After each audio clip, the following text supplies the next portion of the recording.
Hello दोस्तों, good morning, जोहार, नमस्कार, प्रणाम, सत श्री अकाल, अस्सलामो अलैकुम, आदाब। कैसे हैं आप सब? उम्मीद है आप लोग अच्छे होंगे। आज है 14 दिसंबर 2024, दिन शनिवार, बांग्ला तिथि 28 आघन, और आज हम हर रोज की तरह फिर से हाजिर हैं झारखंड के तमाम छोटी बड़ी खबरों के साथ। इससे पहले अभी तक आपने B2B news Jharkhand news channel को सब्सक्राइब नहीं किया है तो सब्सक्राइब कर दीजिए, ताकि झारखंड में होने वाली तमाम छोटी बड़ी खबरों से खुद को अपडेट रहें और जानकारी से अवगत हो सकें।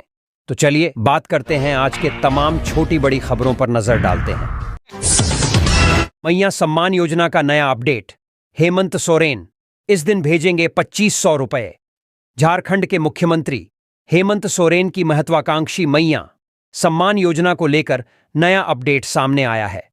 जानकारी के अनुसार मुख्यमंत्री हेमंत सोरेन शनिवार को अपने विधानसभा क्षेत्र बरहेट में महिलाओं के खातों में 2500 रुपए की राशि जमा कर सकते हैं।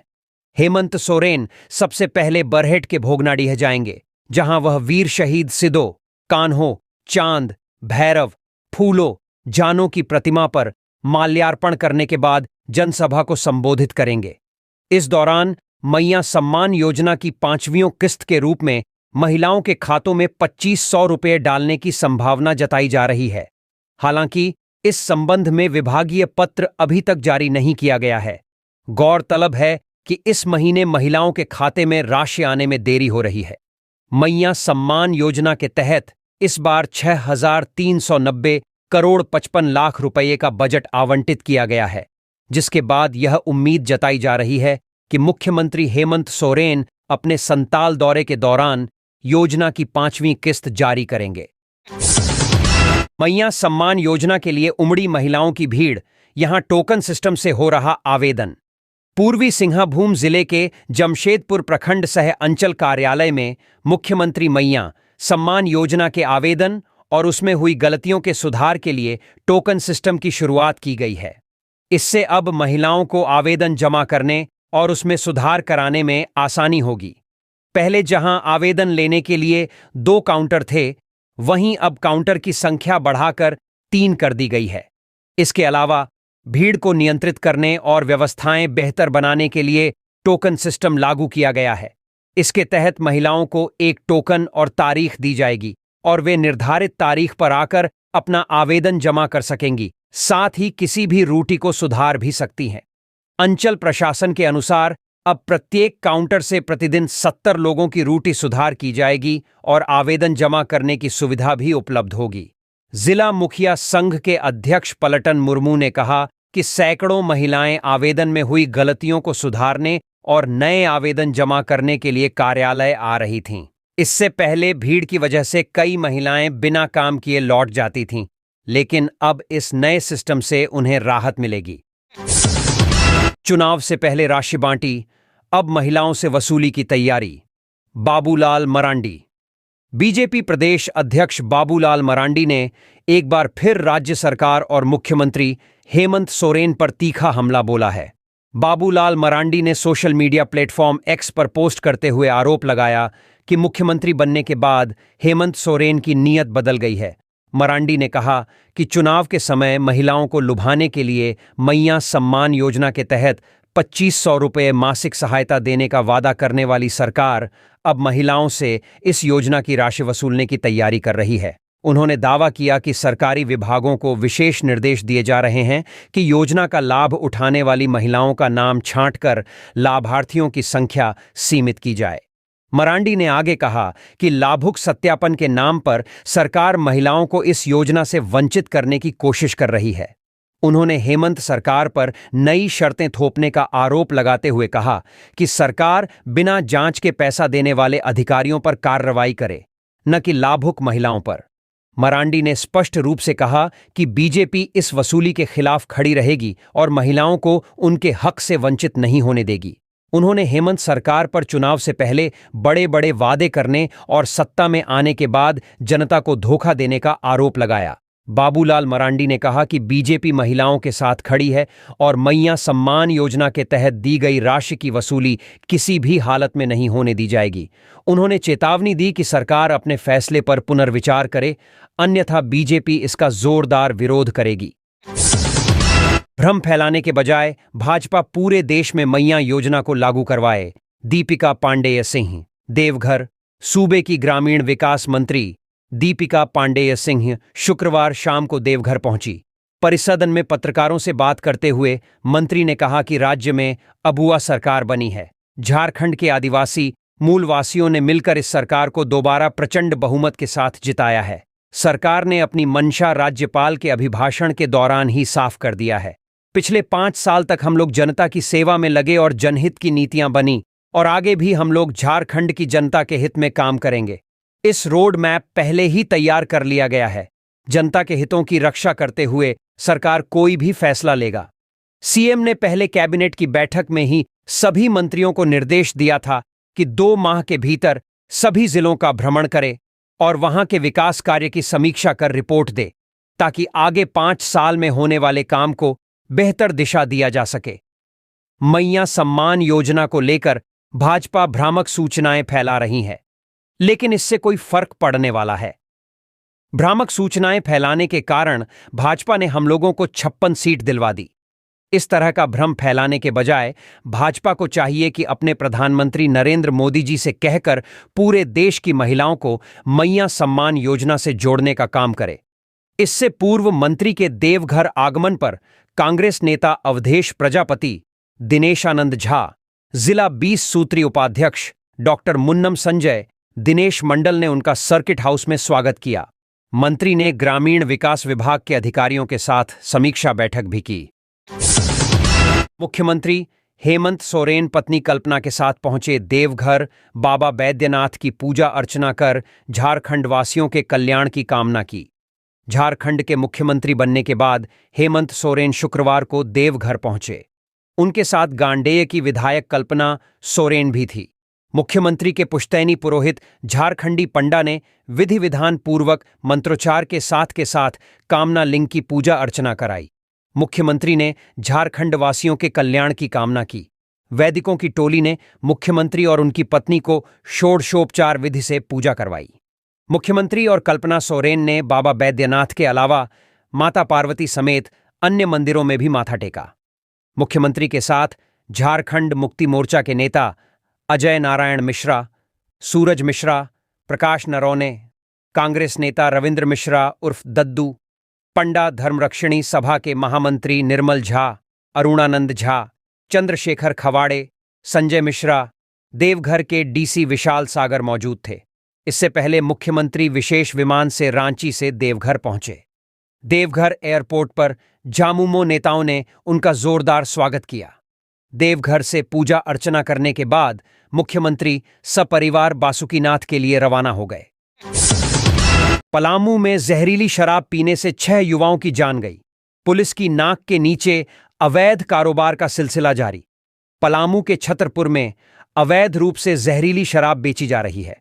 महुआ के शराब के नाम पर उसमें यूरिया, कीटनाशक दवाइयां समेत अन्य रासायनिक पदार्थ मिलाया जा रहा है। नशे के लत से शिकार युवा वैसे शराब को पीकर मौत को गले लगा रहे हैं। पुलिस प्रशासन के नाक के नीचे शराब माफिया लगातार इस धंधे को बढ़ा रहे हैं, जिसका खामियाजा युवा पीढ़ी को भुगतना पड़ रहा है। आंकड़ों पर गौर करें तो 2 हफ्ते में अब तक 6 युवाओं की मौत जहरीली शराब पीने से हो गई है। शराब पीने से जिनकी मौत हुई है उनमें सुनार मोहल्ला निवासी सरयू रजक के 40 वर्षीय पुत्र अनिल रजक, बिरजू रजक के 35 वर्षीय पुत्र गोपाल रजक, बस स्टैंड निवासी स्वर्गीय कृष्णा चंद्रवंशी के 35 वर्षीय पुत्र भोला चंद्रवंशी और बब्बन पासवान के पुत्र भीष्म पासवान, बाजार परिसर निवासी अनिल चंद्रवंशी और दास मोहल्ला निवासी सुनील दास है। ठंडी हवाओं से कंपा रहा झारखंड। रांची समेत कई जिलों में शीतलहर की चेतावनी। झारखंड में कड़ाके की ठंड का असर और तेज हो सकता है। राजधानी रांची समेत पूरे राज्य में ठंड ने अपनी पकड़ मजबूत कर ली है। मौसम विभाग ने आगामी 24 घंटों में शीतलहर के और बढ़ने की चेतावनी दी है। झारखंड के 9 जिलों में येलो अलर्ट जारी किया गया है, जहां सर्द हवाएं और कम तापमान जनजीवन को प्रभावित कर सकते हैं। इन जिलों में शीतलहर के लिए सतर्कता के निर्देश मौसम विभाग के अनुसार गढ़वा, पलामू, लातेहार, लोहरदगा, गुमला, सिमडेगा, चतरा, रामगढ़ और बोकारो जिलों में शीतलहर का सबसे अधिक असर रहेगा। इन जिलों में सुबह और शाम के समय सर्द हवाओं से ठिठुरन बढ़ेगी। लोगों को सलाह दी गई है कि सुबह शाम घर से बाहर निकलने पर पर्याप्त गर्म कपड़े पहनें और सतर्क रहें। ला नीना का असर, मौसम विभाग का कहना है कि झारखंड में पड़ रही यह कड़ाके की ठंड ला नीना के प्रभाव का नतीजा है। साफ आसमान और ठंडी हवाओं के कारण न्यूनतम तापमान में गिरावट आ रही है। इस स्थिति से ठंड का प्रकोप और अधिक बढ़ने की संभावना है। तापमान का हाल, झारखंड के प्रमुख जिलों में न्यूनतम तापमान 6 से 10 डिग्री सेल्सियस के बीच रहेगा, जिसमें रांची, खूंटी, गुमला में अधिकतम तापमान 22 डिग्री सेल्सियस और न्यूनतम तापमान 6 डिग्री सेल्सियस रहेगा। तो वहीं बोकारो, रामगढ़, हजारीबाग में अधिकतम तापमान 23 डिग्री सेल्सियस और न्यूनतम तापमान 7 डिग्री सेल्सियस होगा। इसके अलावा देवघर, धनबाद, दुमका में अधिकतम तापमान 24 डिग्री सेल्सियस और न्यूनतम तापमान 10 डिग्री सेल्सियस रहेगा। तो सिमडेगा, लोहरदगा, पलामू में अधिकतम तापमान 25 डिग्री सेल्सियस और न्यूनतम तापमान 9 डिग्री सेल्सियस होगा। मौसम विभाग ने लोगों से आग्रह किया है कि वे सुबह और देर शाम बाहर निकलने से बचें, गर्म कपड़ों का उपयोग करें और ठंड से बचाव के सभी आवश्यक उपाय अपनाएं। हेमंत सोरेन शुक्रवार से 2 दिवसीय संथाल दौरे पर देवघर, बासुकीनाथ और भोगनाडीहा गए। जानें पूरा कार्यक्रम। देवघर, झारखंड विधानसभा चुनाव 2024 में झारखंड मुक्ति मोर्चा की प्रचंड जीत के बाद मुख्यमंत्री हेमंत सोरेन पहली बार देवघर स्थित बाबा बैद्यनाथ मंदिर में पूजा अर्चना करने पहुंचे। मुख्यमंत्री के आगमन को लेकर जामुमो कार्यकर्ताओं में जबरदस्त उत्साह देखा जा रहा है। मुख्यमंत्री के आगमन का शेड्यूल। मुख्यमंत्री हेमंत सोरेन शुक्रवार को सुबह 11:30 बजे हवाई मार्ग से देवघर एयरपोर्ट पहुंचे। उनके साथ उनकी पत्नी और जामुमो विधायक कल्पना सोरेन भी थी।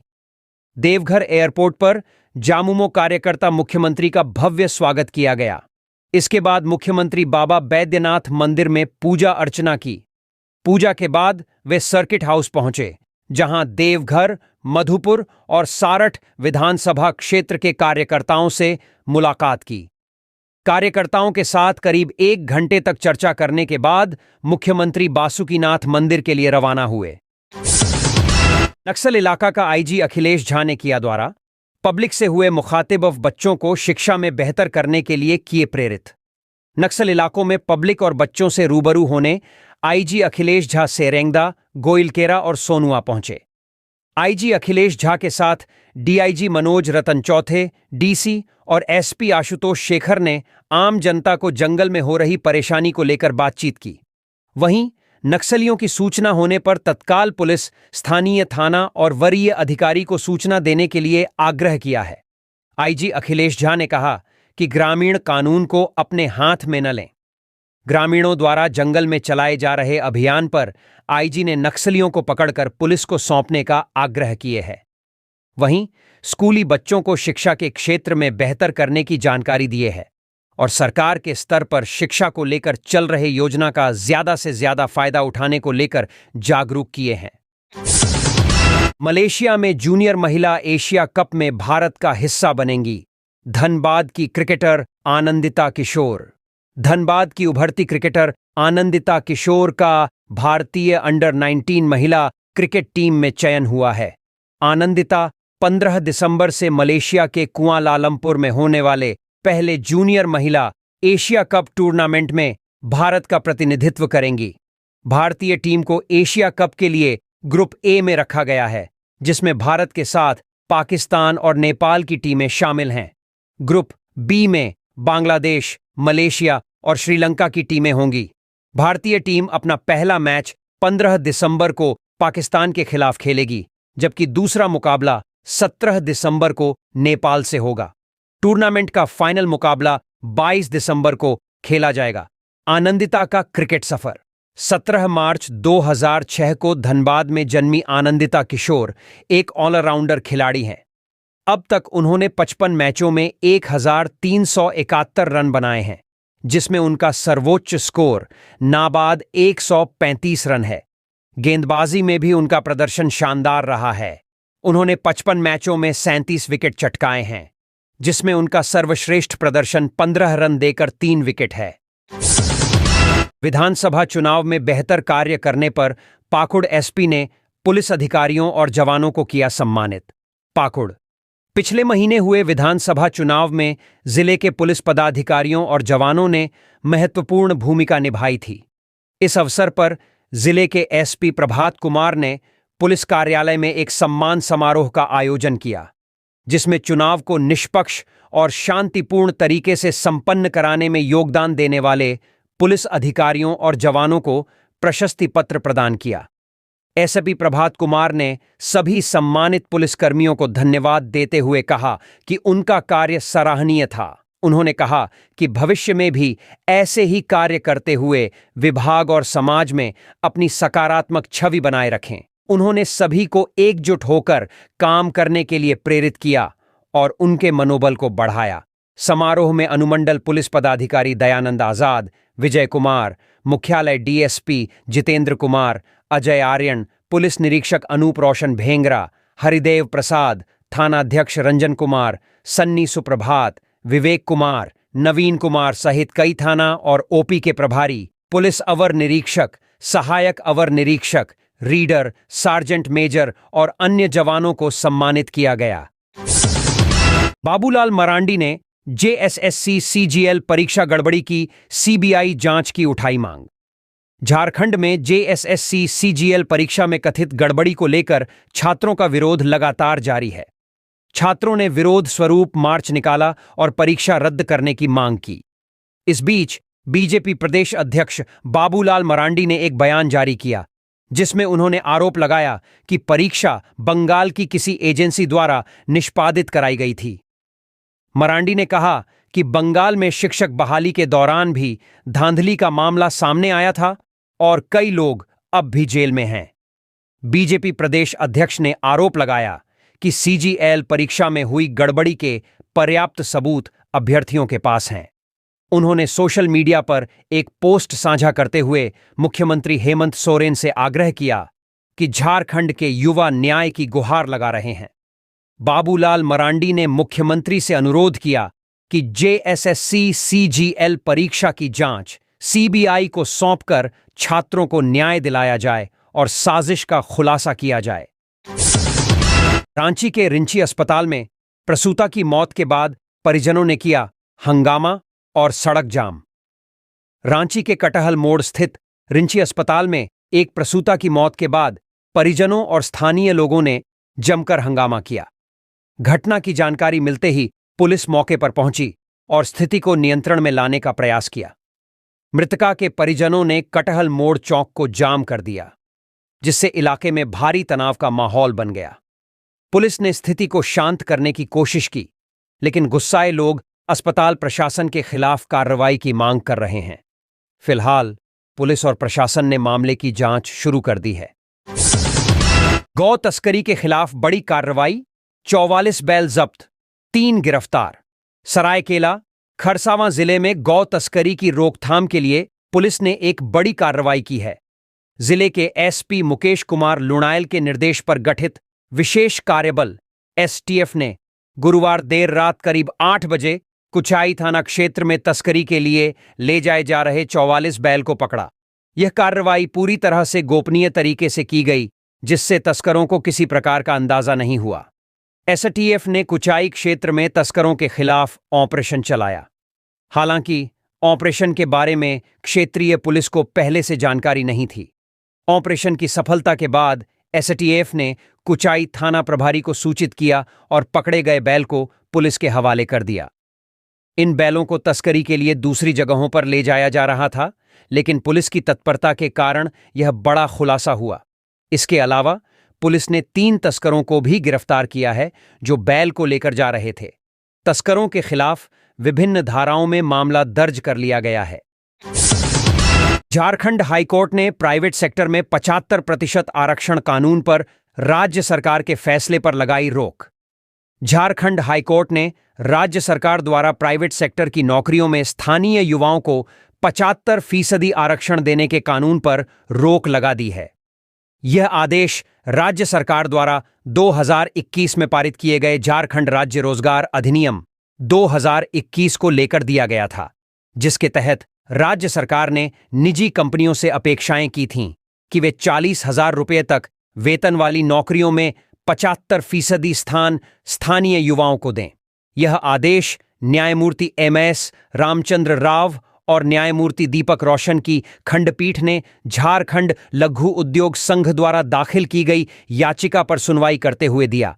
याचिका में संघ ने इस अधिनियम को संविधान के खिलाफ बताते हुए चुनौती दी थी, जिसमें कहा गया था कि यह कानून झारखंड और अन्य राज्यों के उम्मीदवारों के बीच भेदभाव करता है। झारखंड लघु उद्योग संघ के वकील AK दास ने कोर्ट में कहा कि इस अधिनियम से संविधान द्वारा दी गई समानता की गारंटी का उल्लंघन हो रहा है, क्योंकि यह राज्य और राज्य के बाहर के उम्मीदवारों के बीच भेदभाव करता है। उन्होंने यह भी कहा कि राज्य सरकार निजी कंपनियों को निर्धारित उम्मीदवारों को रोजगार देने के लिए निर्देशित नहीं कर सकती। दास ने उदाहरण के तौर पर पंजाब और हरियाणा हाईकोर्ट के फैसलों का हवाला दिया, जहां ऐसे ही कानूनों को रद्द कर दिया गया था। हाईकोर्ट ने राज्य सरकार को इस मामले में जवाब दाखिल करने का आदेश दिया और इस याचिका की अगली सुनवाई 20 मार्च को करने के लिए तय की। DC मनीष कुमार ने जनता दरबार में सुनी समस्याएं, त्वरित कार्रवाई के दिए निर्देश। पाकुड़, आम जनता की समस्याओं के समाधान और त्वरित निष्पादन के लिए DC मनीष कुमार ने समाहरणालय सभागार में जनता दरबार का आयोजन किया। इस अवसर पर जिले के शहरी और ग्रामीण क्षेत्रों के नागरिकों ने अपनी समस्याओं को उपायुक्त के समक्ष रखा। उपायुक्त ने सभी शिकायतकर्ताओं से एक एक कर उनकी समस्याएं सुनी और उन्हें आश्वस्त किया कि सभी शिकायतों की जांच की जाएगी और शीघ्र समाधान किया जाएगा। जनता दरबार के दौरान शिक्षा, भूमि, डीप बोरिंग, आंगनबाड़ी सेविका और अन्य विभिन्न मुद्दों से संबंधित शिकायतें और आवेदन प्राप्त हुए, जो जिले के विभिन्न विभागों से संबंधित थे। सभी शिकायतों को सुनने के बाद उपायुक्त ने संबंधित विभागों के अधिकारियों को निर्देशित किया कि इन समस्याओं का भौतिक सत्यापन कर शीघ्र समाधान किया जाए। इसके अलावा उपायुक्त ने सभी अधिकारियों को त्वरित कार्रवाई करने का आदेश दिया ताकि शिकायतों का समाधान जल्द से जल्द हो सके। 35 यात्री सवार रांची आ रही बस लातेहार के चंदवा में हुई हादसे का शिकार। लातेहार के चंदवा थाना क्षेत्र में शुक्रवार सुबह एक दर्दनाक सड़क हादसा हुआ, जिसमें यात्रियों से भरी बस और ट्रक की टक्कर हो गई। यह हादसा NH 39 सड़क के हिंडाल्को नर्सरी के पास हुआ। हादसे में 2 लोग गंभीर रूप से घायल हो गए, जिनमें ट्रक ड्राइवर अमीन कुमार और बस सवार पूनम देवी शामिल हैं। घायलों को इलाज के लिए रांची के रिम्स अस्पताल रेफर किया गया है। टक्कर के बाद ट्रक पर लदा लोहे का पाइप सड़क पर गिर गया, जबकि बस का आगे का हिस्सा पूरी तरह क्षतिग्रस्त हो गया। दोनों दुर्घटनाग्रस्त वाहन सड़क के किनारे खड़े हैं, जिससे यातायात प्रभावित हुआ है। बस में करीब 35 यात्री सवार थे और वे डाल्टेनगंज से रांची जा रहे थे। यात्रियों ने बताया कि जैसे ही बस चंदवा पहुंची, सामने से आ रहे ट्रक ने बस को टक्कर मार दी। राहत की बात यह है कि बस चालक पूरी तरह सुरक्षित हैं। घटना की सूचना मिलते ही चंदवा पुलिस मौके पर पहुंची और मामले की जांच शुरू कर दी है। ओरमांझी में आगजनी व फायरिंग मामले का खुलासा, संगठित अपराध गिरोह के 5 अपराधी गिरफ्तार। ओरमांझी के रुक्का इलाका में बीते दिनों अज्ञात अपराधकर्मी द्वारा पानी टैंकर में आगजनी एवं गोली फायर करने मामले में रांची पुलिस को सफलता मिली है। पुलिस ने इस मामले में 5 अपराधियों को गिरफ्तार किया है। गिरफ्तार अपराधियों में सलीम अंसारी उर्फ बादल, दीपक कुमार, सदाम हुसैन, लाल मुनीराम उर्फ मुनीलाल और बबलू खान शमीक है। उक्त जानकारी SISP चंदन कुमार सिन्हा ने प्रेस वार्ता में पत्रकारों को दी। उन्होंने कहा कि अनुज उरांव, पुलिस उपाधीक्षक सिल्ली के नेतृत्व में गठित टीम को सफलता मिली है। उन्होंने कहा कि गुप्त सूचना मिली कि श्री राम इंटरप्राइजेज कंपनी में पूर्व में आगजनी की घटना कारित करने वाले संगठित आपराधिक गिरोह द्वारा रात्रि में हुटुप स्थित सड़क निर्माण कंपनी या आसपास किसी काम कर रहे कंपनी में कोई घटना को अंजाम देना वाले हैं। टीम द्वारा छापेमारी करते हुए हुटुप के पास गोंदी पोखर रोड पर कुछ लोगों को देख रोका। पूछताछ के क्रम में सभी का रवैया संदिग्ध प्रतीत हुआ। इनसे सख्ती से पूछताछ करने पर पूरे मामले का खुलासा हुआ कि सभी संगठित आपराधिक गिरोह के सदस्य हैं। इन लोगों के पास से अवैध हथियार बरामद किया गया। इनके गिरफ्तारी से रांची एवं रामगढ़ जिला के कई कांडों का खुलासा हुआ है। इन लोगों को पुलिस ने किया है गिरफ्तार। एक सलीम अंसारी उर्फ बादल, उम्र 35 वर्ष, पिता कुर्बान अंसारी, ग्राम महेशपुर, थाना अनगढ़ा, जिला रांची, स्थायी पता टांगरवसली, थाना मांडर, जिला रांची। 2 दीपक कुमार, उम्र 20 वर्ष, पिता कामेश्वर साव, ग्राम बेल चौक केरेडारी, थाना केरेडारी, जिला हजारीबाग। 3 सदाम हुसैन उर्फ छोटू, उम्र 27 वर्ष, पिता मोहम्मद मुस्तकिम खलीफा, ग्राम पिपरा, थाना चरही, जिला हजारीबाग। 4 लाल मुनीराम उर्फ मुनीलाल, उम्र 50 वर्ष, पिता ननकू राम, ग्राम बोंगाबार, थाना जिला रामगढ़। 5वां बबलू खान, उम्र 40 वर्ष, पिता फैयाज खान, ग्राम महेशपुर, थाना अनगढ़ा, जिला रांची। गिरफ्तार अपराधियों का पूर्व से रहा है आपराधिक इतिहास। मोरहाबादी में हुई झारखंड प्रदेश कृषक मित्र महासंघ की बैठक। शशि कुमार रौनियार को चुना गया प्रदेश अध्यक्ष। शुक्रवार को मोरहाबादी मैदान स्थित नीलांबर पीतांबर पार्क में झारखंड प्रदेश कृषक मित्र महासंघ की बैठक आयोजित की गई। इस दौरान प्रदेश कमेटी को भंग कर पुनर्गठन किया गया। सर्वसम्मति से शशि कुमार रौनियार को प्रदेश अध्यक्ष चुना गया। वहीं सुभाष सिन्हा को प्रदेश महासचिव और राजेश प्रजापति को सचिव नियुक्त किया गया। बैठक में उपस्थित जिला अध्यक्षों ने शशि कुमार रौनियार का बुके देकर स्वागत किया और उन्हें बधाई दी। प्रदेश अध्यक्ष शशि कुमार रौनियार ने कहा कि जल्द ही कृषि मंत्री शिल्पा नेहा तिर्की से कृषक मित्रों को लेकर एक बैठक की जाएगी, जिसमें सभी मुद्दों पर विचार विमर्श किया जाएगा। उन्होंने बताया कि कृषि मंत्री से पहले ही बातचीत हो चुकी है और उन्होंने कृषक मित्रों के प्रतिनिधिमंडल के साथ जल्द वार्ता करने की बात कही है। बैठक में जिला अध्यक्षों जैसे दुख भंजन निराकार, प्रकाश महतो, धर्मेंद्र यादव, प्रमोद उरांव, कर्मदयाल साहू, अक्षय दे, बिक्की राज, जगदीश महतो, अवनीत सिंह और रामोतार यादव सहित कई कृषक मित्र उपस्थित रहे। पारस हॉस्पिटल में 15 दिसंबर को निःशुल्क मेगा हेल्थ कैंप। मरीजों को मिलेंगी विशेषज्ञ सेवाएं।